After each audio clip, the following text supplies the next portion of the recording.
What's happening, everyone? All of you knife lifers. Just a thank you to you guys for growing the channel and the Instagram. There's a lot of crossover for us.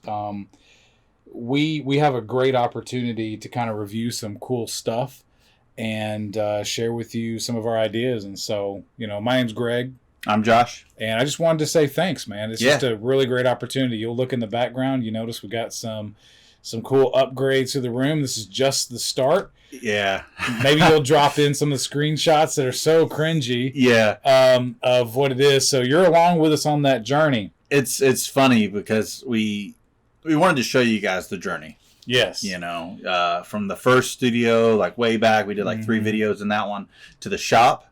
And then as the shop broke down and we moved it and then we came in here and then it was like so sterile looking. Yes. Terrible. And so we lighting was terrible. We literally just kind of put some stuff up. We've got some other plans. Actually have a color book here for some paint that was dropped off.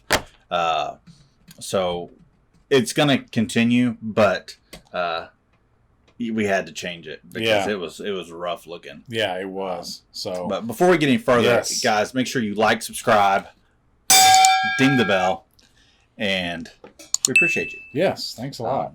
So, most carried. Yeah, but before we jump into that, like we kind of had some cool stuff happen this past month for the month of August. So this will be the most carried for the month of August, but we also had some cool opportunities in the month of August as well. Yeah, like my opportunity with kind of Founders Day, Case Day at Smoky Mountain Knife Works was sort of the handing over the guard for the new CEO. And Case showed up because Smoky Mountain Knife Works, obviously the biggest retailer. But also, just a huge, really, really deep, long history. And what a shout out to, Greg, Isaac, and TC for giving me the opportunity to do the giveaway. Yeah. And kind of partnering with us. And we've got more great stuff coming from Smoky Mountain Knife Works. It's really, really exciting. And that's kind of the intro, was to thank you guys for that. Well, we're getting knives to review. We got companies sending us stuff now, and we hopefully will stay on the cutting edge with you guys, even bring you some exclusives that you're not going to see anywhere else. Definitely subscribe and engage with us. It helps us to sort of get on people's radar as it were, so we can bring you content that other people may not be able to bring you. Yeah. And of course, we'll do it our own way anyway. And make sure you check out Smoky Mountain Knife Works as well. They've been an excellent partner for us, and really on the cutting edge of a retailer, being out there and engaging with influencers and people who we're fans first. And really, as that relationship grows and we figure out what that looks like and what it means. Smoky Mountain Knife Works is really, like I said, just doing stuff other people aren't doing. Yeah. Right? Yeah. For sure. But, so before we jump in to some other stuff, we got our most carried. Yes. It was an interesting month for me on most carried. Me too. All right. Me too. It was actually really hard because when I thought about most carried, I was like, there's only one knife that, like, I feel like I really carried. Like normally, we stand on always carrying 3 knives. Yeah. But there's some times that I don't carry 3 knives, and I think that's the same for Greg. And I found myself carrying 1 knife more than any other knife, and it just kind of worked. And I didn't carry anything else. It was interesting. Yeah. So for me, I have a knife that I customized that I carried. Right.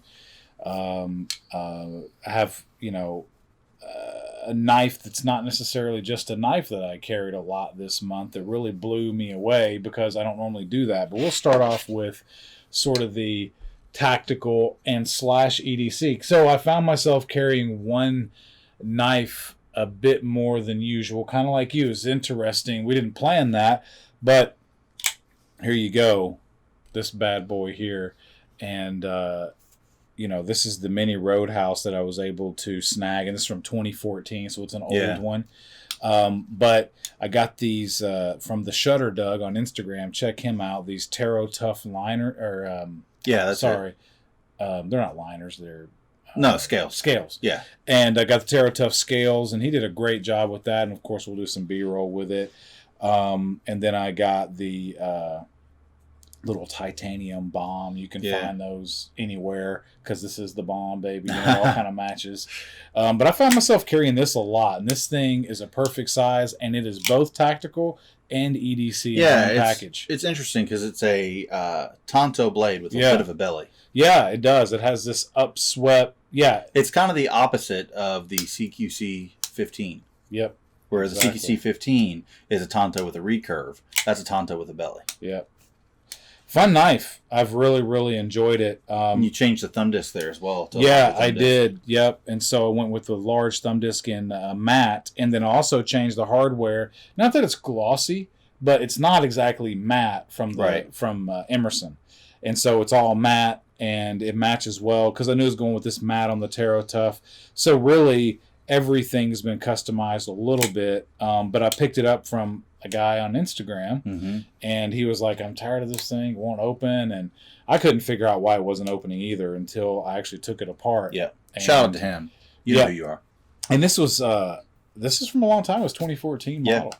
And so it's been hard to open for a long time, and I fixed it, but basically there was some milling scale left in the secondary detent, and it wasn't floating like it's supposed to. That's interesting. And it was staying firm, and it was really hard to open. Now it flies open.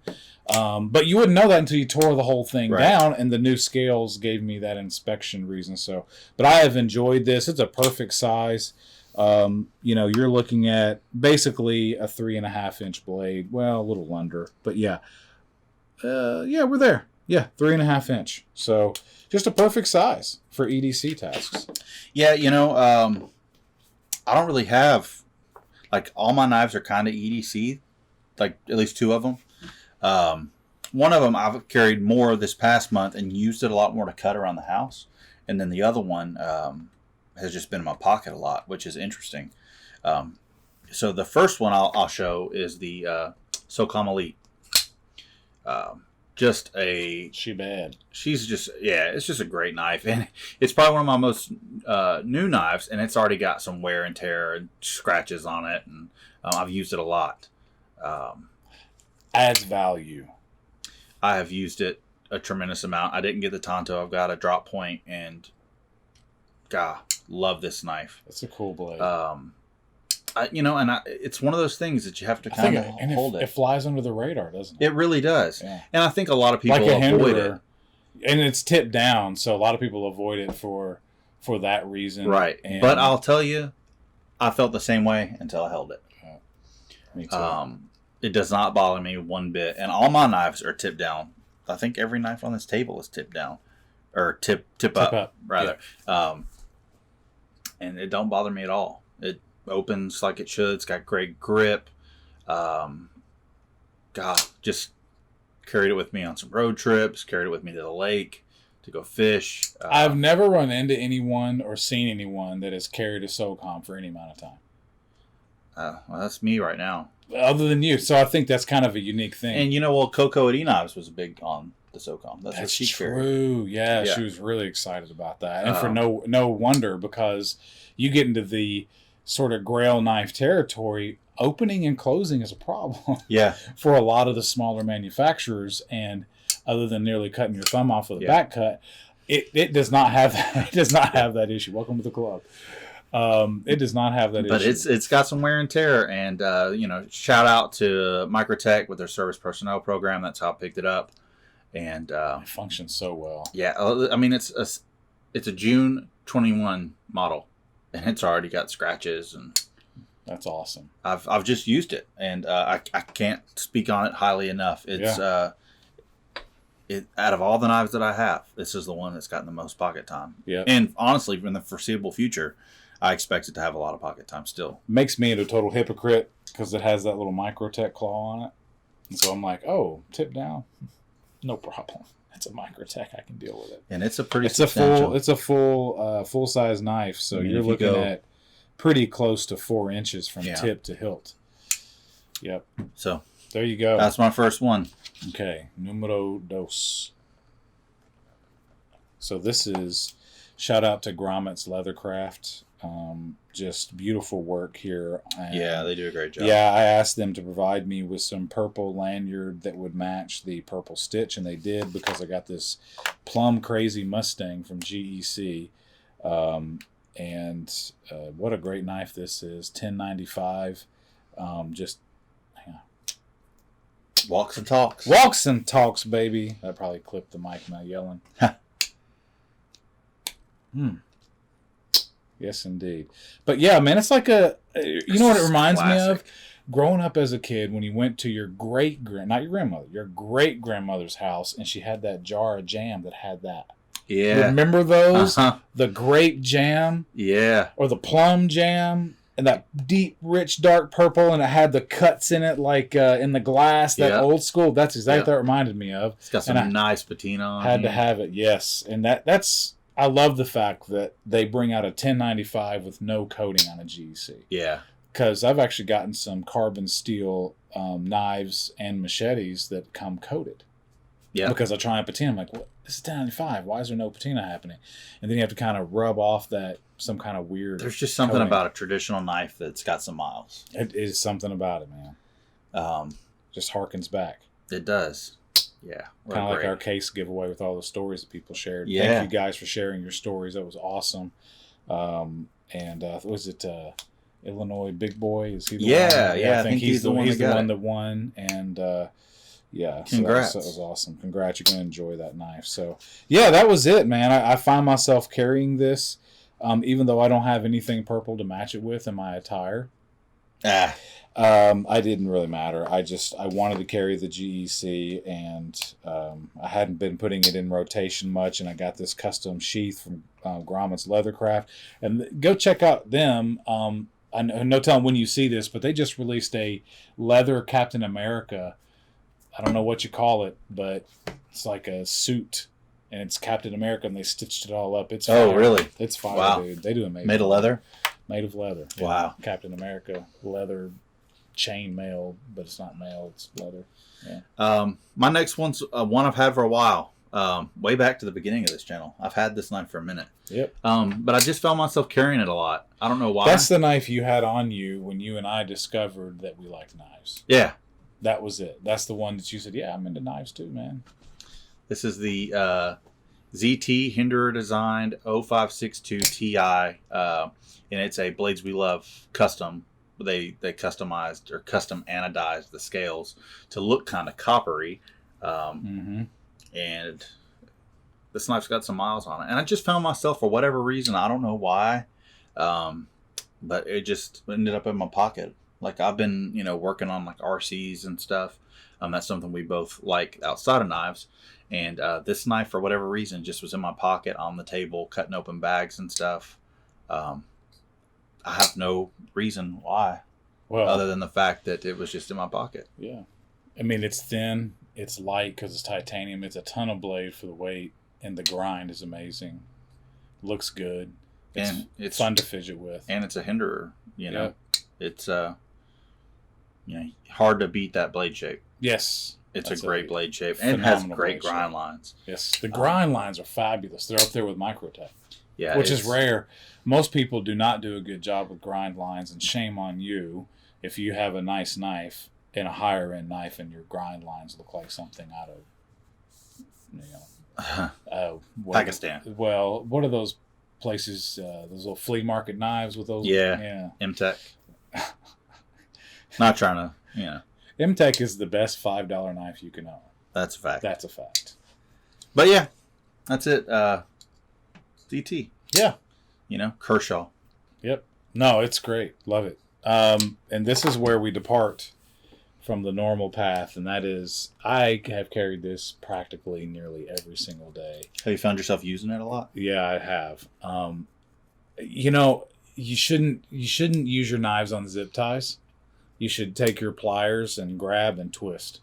And it pops your zip ties, and that's definitely one of the things that I've done with it. It was nice. I did use the screwdriver function, and the blade that it comes with is a good blade.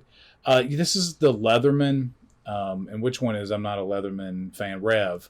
So I was in Smoky Mountain Knife Works, and I forget I had some kind of task that I needed to do. I was gonna take something apart. I can't remember what it was. But I felt weird because I didn't have any tools with me in my car. Yeah. I had knives, but no other tools. I always have a Leatherman in my car. Leatherman Blast. Right. And I have multiple Leathermans, but they're like in the tool boxes. Right. All right. I need to put one in the car, and I'm going to. But this guy, I saw it with a pocket clip, and I said, oh, okay. It's small. It's lightweight for what it does. And, it's a liner lock on the pocket knife, which is pretty epic. The fact that they actually have a design. Not that I would ever probably use the pocket knife that much, but if I'm already using it for something, I need the knife, I would just fold it out probably. Yeah, liner lock knife. I don't know. I've never cared about multi-tools that much. Yeah. You don't care about them till you need them. Yes, that's the key. And it has a little ruler even, right? Yeah. And a file, which is great. It's interesting, Leatherman. I've had a few different Leathermans. Probably lost more than most. It's made in USA. Yeah, it is. It was $40. And there's some weird $40. Weird tools that some of them come with specialized. One of the ones that I had that I lost was a Leatherman EOD, and it had a punch, and I used that punch more times than not because you don't really realize it, but a nice sharp punch comes in handy. Well, it does. Yeah, it just goes through stuff, and this thing definitely has some stuff that. But bottle openers, just you don't really realize it, but multi-tools really do come in clutch when you need them. They do, and I just got to see if they have a Rev in black out there. I haven't even looked, but I'm probably going to transfer this to go bag or my first aid kit in the car, and get a black one. They even have a Leatherman first aid type that's made for first aid. Oh, it's like shears. Brilliant. Yeah. It's they have Leatherman for everything. I think a lot of people sleep on multi-tools and especially sleep on Leatherman. Well, it's not that heavy. It's all steel construction, but it's not that heavy. And it's it fits in your pocket. It does. It does. I've actually carried that and a what I'd consider kind of a full-size O-Light. Yeah. And I've not been too weighed down because the O-Light is solid titanium. So it's pretty lightweight. Yeah, one thing my Blast has that is been very handy for me is it's got a little mini screwdriver. Oh, that's cool. That flips, especially for sunglasses and things. Yep. I find myself using that quite a bit. I've used it taking apart computers and things because it was the smallest bit that I had. That's a good point. Yeah, man, they just come in clutch. Great point bringing out a Leatherman. That's unexpected. Yeah, exactly. And I bought it on a whim. It was inexpensive, made in America, and it did everything I needed it to do. And so I picked it up, and there you go. I've enjoyed carrying it. It's been awesome, and I love the size. It's just right. For me, like I mentioned earlier, it was really a struggle trying to find three knives that I carried a lot because I carried that Socom so much. Yep. But this little trusty guy here, fun story with this guy, bought it, not even looking at the specs, not realizing how small it is. It's a California legal side opening automatic. I believe it's the Launch 8 by Kershaw. Made in USA, snappy. CPM 154, and a little leaf-shaped blade. It's actually my cigar knife. It's one that I usually keep on me if I'm going to go smoke cigars or keep it with my cigars. We used it today. And used it today. We were building that shelf back there and cutting the little screw, those terrible screw things open. It was perfect. Because you know what? With a really massive blade going into, when you're up here, you have a tendency to have a lot of rotational, you can get lack of control. But there, you can go, just get that plastic and not nick it against the hardened screws that you're opening. So, yeah, it's a really handy knife. It's a knife when I bought it, I was kind of disheartened because I was expecting it to be at least, a decently normal sized knife. And that's my fault for not looking at the specs. Yeah. But now that I've had it, it's a kind of a conversation piece because it's almost gimmicky how small it is. I bought a 1-inch open L one time because I didn't read the specs. Right, see? And it came in the mail. I was like, this is a lightweight package. And sure enough, it was 1 inch. Yeah, man. And this guy is so crazy because it's like a full-size spring. I promise. It's got like a Protec spring in there. It's ridiculous. It will fly out of your hands if you don't have it. But such a useful little knife. Yeah. And it was useful today. One that I enjoy having. So yeah, that's my 3. there you go.